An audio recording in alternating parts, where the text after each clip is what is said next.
Te saludo con la paz del Señor, mis amados hermanos. Vamos a compartir la palabra de Dios en el Evangelio de San Mateo, capítulo 5, versículo 20 en adelante.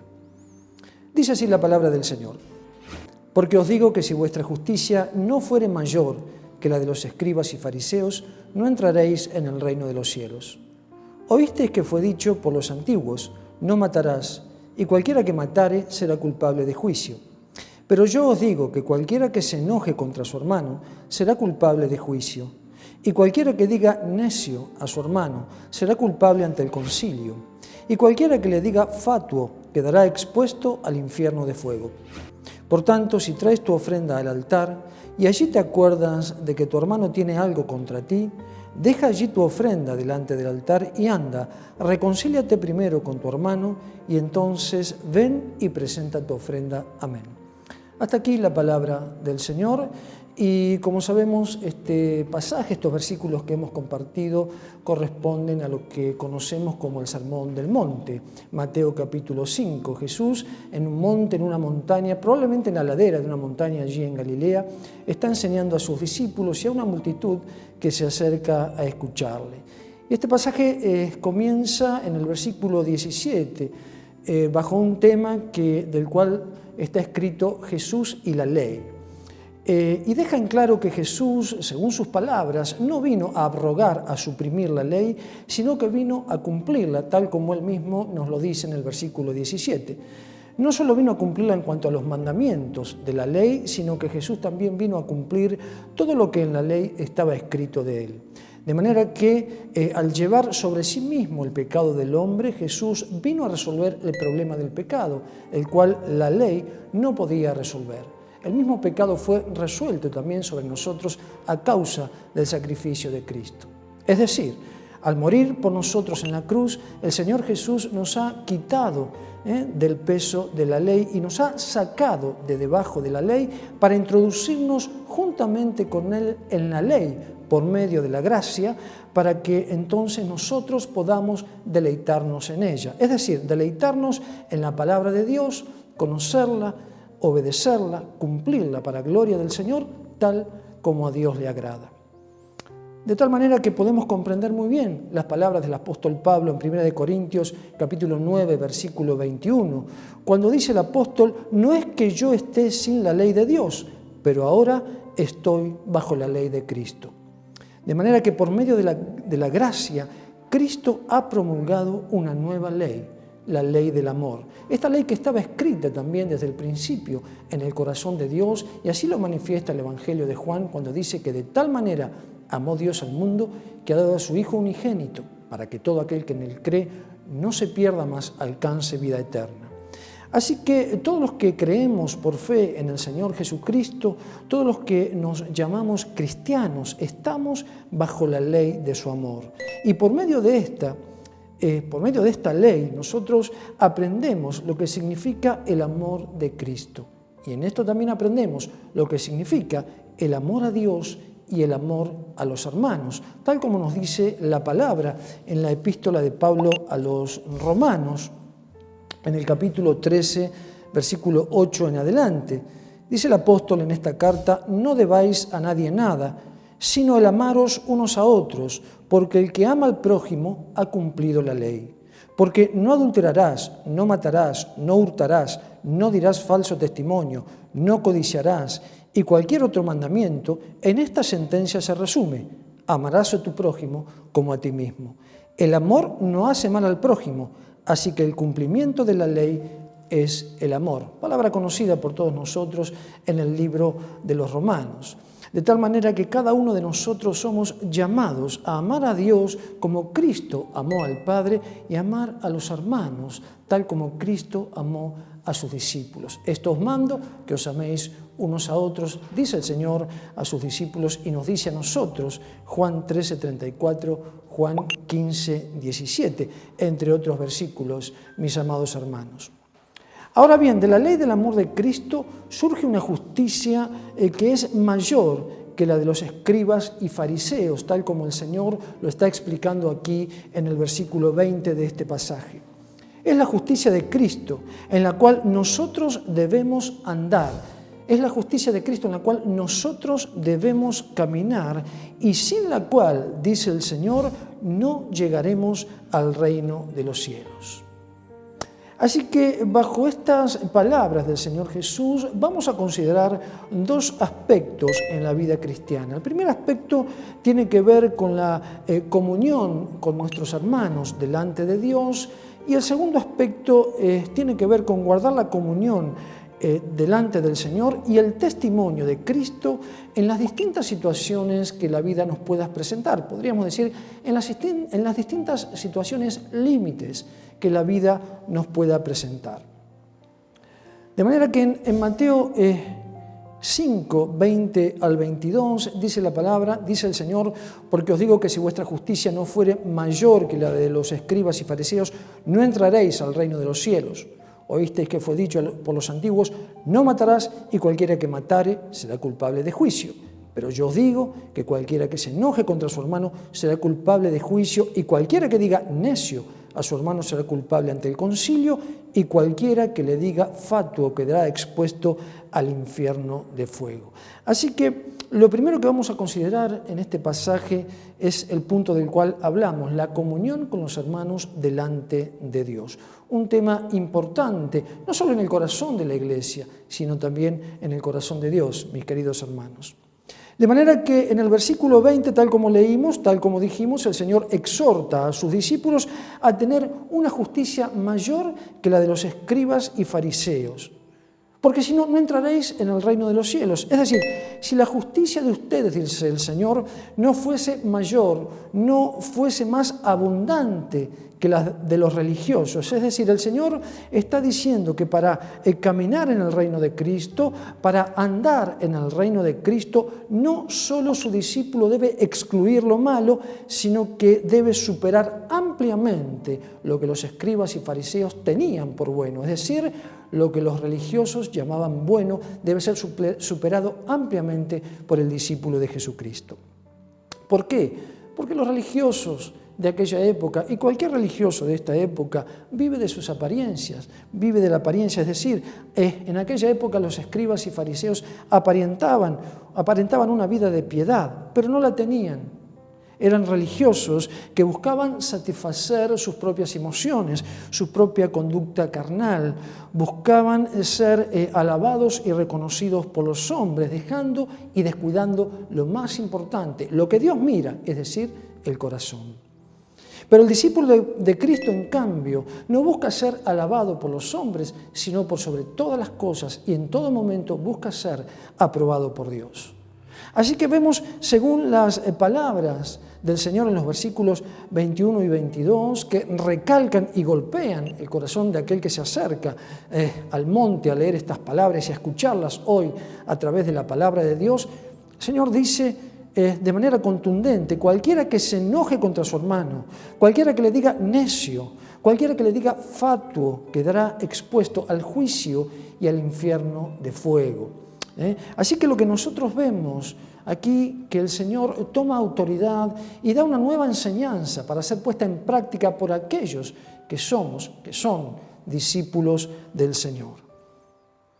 Pero yo os digo, dice el Señor con autoridad, dice el Señor enseñando y exhortando a quienes se acercan a Él, pero yo os digo, cualquiera que se enoje contra su hermano, cualquiera que lo menosprecie, cualquiera aunque lo insulte, quedará expuesto, como dijimos, al juicio y al infierno de fuego. Esto es lo importante de la ley del amor de Cristo. Porque los religiosos a través de la ley debían cumplir ante un hecho consumado lo que la ley decía, en este caso lo que decía el libro del Éxodo. Ellos ante la muerte, ante alguien que matara, debían cumplir la ley. ¿Cuándo? Cuando el hecho ya estaba consumado. Pero en cambio, en la ley del amor de Cristo, el Señor se ocupa directamente del corazón, es decir, del lugar donde los hechos comienzan a consumarse. Así que esta palabra, hermanos, para nosotros es muy importante en este tiempo.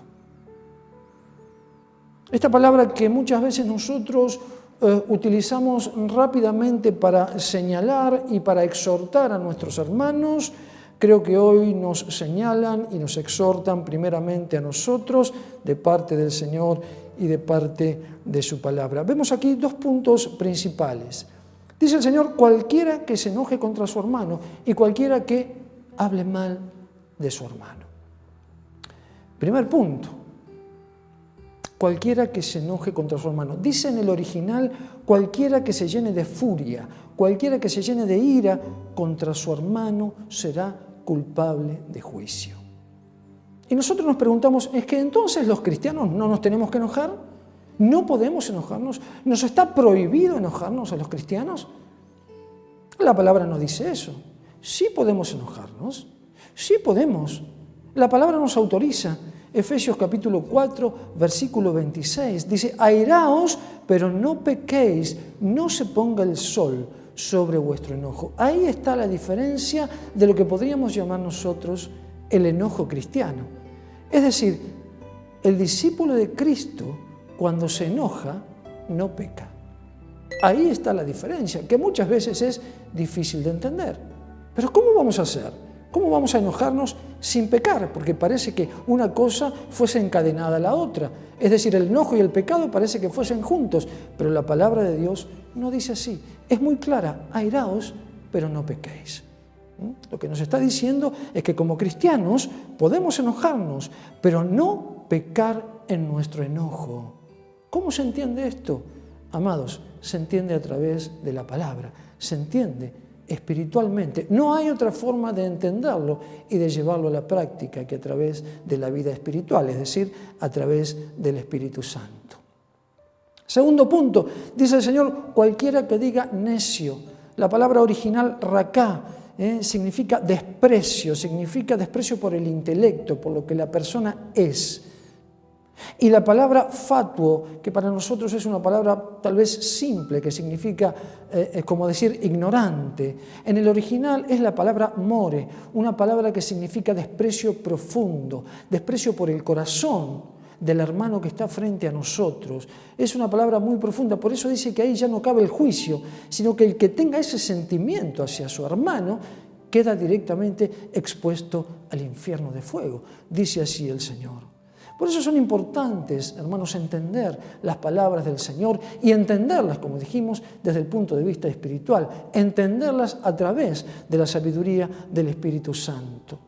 Porque dice el Señor, si vuestra justicia, si vuestra rectitud no fuese mayor que la de aquellos religiosos, si vuestra actitud, vuestro sentir, vuestros pensamientos, vuestro vivir, vuestros actos no fuese mayor que el de ellos, entonces no entraréis en el reino de los cielos. Esto es muy delicado, hermanos, para la vida espiritual. Esto es muy delicado para lo que nosotros llamamos la vida cristiana.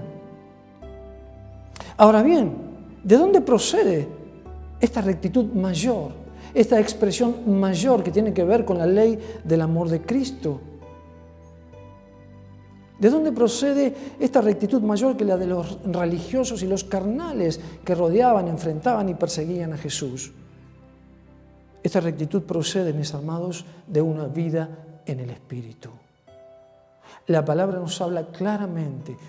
Libro de los Romanos, epístola del apóstol Pablo a los Romanos, mis amados, capítulo 8, tiene que ver con la obra del Espíritu Santo en nosotros. Capítulo 8, versículo 2. Dice la palabra, porque la ley del Espíritu de vida en Cristo Jesús me ha librado de la ley del pecado y de la muerte. Es decir, la autoridad del Espíritu de vida en Cristo, la autoridad del Espíritu Santo me ha librado de la autoridad del pecado y de la muerte. Por eso nosotros podemos, a través del Espíritu de Dios, tener una mayor rectitud que aquellos que rodeaban y enfrentaban al Señor Jesucristo. ¿Y cómo lo hacemos? A través de una vida en el Espíritu. Porque solo a través del Espíritu Santo podemos entender lo que es amar a Dios y amar a los hermanos. No podemos entenderlo sino a través del Espíritu Santo, porque la palabra dice que el amor de Dios fue derramado en nosotros, fue puesto en nosotros por el Espíritu Santo. Y es a partir del Espíritu Santo que nosotros podemos ejercer, deleitarnos y alcanzar el amor de Dios a aquellos que nos están rodeando. De tal manera que los que reciban ese amor no solo se van a gozar con el Señor, sino que se van a gozar con nuestra vida, regocijándonos mutuamente en una vida de verdadera comunión en el Espíritu, mis amados. Esto es lo que dice Gálatas, capítulo 5, versículos 14, mis amados hermanos. Porque toda la ley en esta sola palabra se cumple: amarás a tu prójimo como a ti mismo. Pero si os mordéis y os coméis unos a otros, decía el apóstol, mirad que también no os consumáis unos a otros. Digo pues, andad en el Espíritu y no satisfagáis los deseos de la carne. Porque el deseo de la carne es contra el Espíritu y el Espíritu es contra la carne, y estos se oponen entre sí para que no hagáis lo que quisieres, está diciendo el apóstol Pablo. Y mis amados hermanos, necesitamos amar de parte del Espíritu Santo. Necesitamos nosotros expresar el amor de Dios a través del Espíritu. Y esto tiene que ver con el fruto de una vida transformada por el Espíritu de Dios, como decíamos en las reflexiones anteriores. Porque dice el Señor, si vuestra justicia, si vuestra rectitud no fuese mayor que los de religiosos y carnales, entonces no llegaréis al reino de los cielos. Ahora bien, mi hermano, tenemos que hacer la salvedad nosotros. Y no solo poner los ojos en la vida de nuestros hermanos, sino también poner los ojos en nuestra vida. Porque que mi hermano no deba maltratarme no implica que yo pueda hacer lo que quiera con la vida de mi hermano. De ninguna manera, no es así. No me da derecho. Hermanos, necesitamos aprender a vestirnos, a ponernos la ropa de hermanos en Cristo. Mire, viene de un solo talle. A algunos les queda grande la ropa de hermanos. Tenemos que prestar atención, a algunos por ahí nos está quedando grande, pero viene de un solo talle. Y el talle de esa ropa, de esa vestimenta de hermano en Cristo, el Señor lo explica claramente en el Evangelio de Lucas, capítulo 8, versículo 21. Dice el Señor, le voy a pasar el talle, mi amado hermano. Lucas 8, 19, podemos leer mejor. Entonces su madre y sus hermanos vinieron a él, pero no podían llegar hasta él por causa de la multitud, dice la palabra. Y se le avisó diciendo, tu madre y tus hermanos están fuera y quieren verte. Y el versículo 21 dice que respondiendo Jesús les dijo, mi madre y mis hermanos son los que oyen la palabra de Dios y la hacen. ¿Se da cuenta? Ese es el vestido, la vestimenta, la ropa de hermano en Cristo. ¿Somos hermanos por la fe? Claro que sí, somos hermanos por la fe en Cristo, pero cuidado, necesitamos estar adecuadamente vestidos de hermanos en Cristo. Dice el Señor, mi madre y mis hermanos son los que oyen la palabra de Dios y la hacen. A veces, como decíamos el otro día, no hay conceptos que están muy claros en el corazón de algunas personas que han visitado o que están en la iglesia. Sí, yo fui a la iglesia, yo levanté la mano, pasé al frente, recibí al Señor, recibí un milagro y eso es todo. Y entonces soy salvo. ¿Y cómo está tu vida? Y no, yo voy de vez en cuando a la iglesia, más o menos a veces, pero pienso todos los días en el Señor. Hermanos, hay cosas que no están muy claras. Permítame decirles, sin ánimo de polemizar, sin ánimo de entrar en polémicas doctrinales, hay algo que nosotros los cristianos tenemos que tener muy claro. ¿Somos salvos por la fe? Sí, amén. Pero permítame decirle que no hay salvación sin regeneración. No hay salvación sin regeneración del Espíritu Santo. Y esto también nosotros lo tenemos que tener muy claro, hermanos. No hay salvación sin regeneración del Espíritu Santo. La vida de comunión permanente con nuestros hermanos es un asunto nuestro a través de Cristo, es un asunto nuestro y es muy serio a través del Espíritu Santo, porque solo a través del Espíritu Santo podemos dar el amor que Dios nos alcanzó para amarnos mutuamente. Queridos hermanos, la vida de comunión con Dios y la vida de comunión fraternal es tan importante que tiene que ver también con nuestra vida de adoración a Dios. Fíjense en los versículos 24, nos fijamos, miren lo que dice el Señor. Por tanto, si tú traes tu ofrenda al altar y allí te acuerdas de que tu hermano tiene algo contra ti, deja allí tu ofrenda delante del altar y anda, reconcíliate primero con tu hermano y entonces ven y presenta tu ofrenda.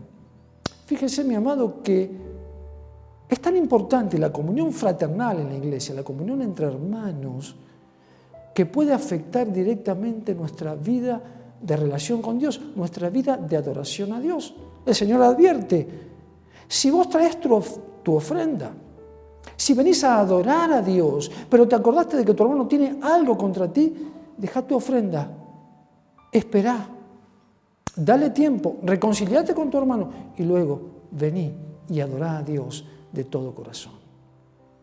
Son conceptos, hermanos, que no podemos ignorar en estos tiempos en los cuales sabemos y tenemos la certeza de que el Señor Jesucristo viene pronto y viene a buscar una iglesia que vive en el Espíritu, una iglesia que tiene vida, la iglesia que escucha claramente la voz del Señor que le dice, si vuestra rectitud, si vuestra justicia no fuere mayor que la de los escribas y fariseos, entonces no llegaréis, dice el original, no llegaréis al reino de los cielos. Que el Señor nos esté alcanzando sabiduría, mis amados hermanos, porque el Señor viene pronto, le estamos aguardando, le estamos esperando. Las señales están dadas. No sea que algunos de nosotros seamos sorprendidos quedándonos sobre esta tierra. Que el Señor les bendiga, que el Señor nos bendiga y nos alcance gracia y sabiduría para andar en Él. Amén.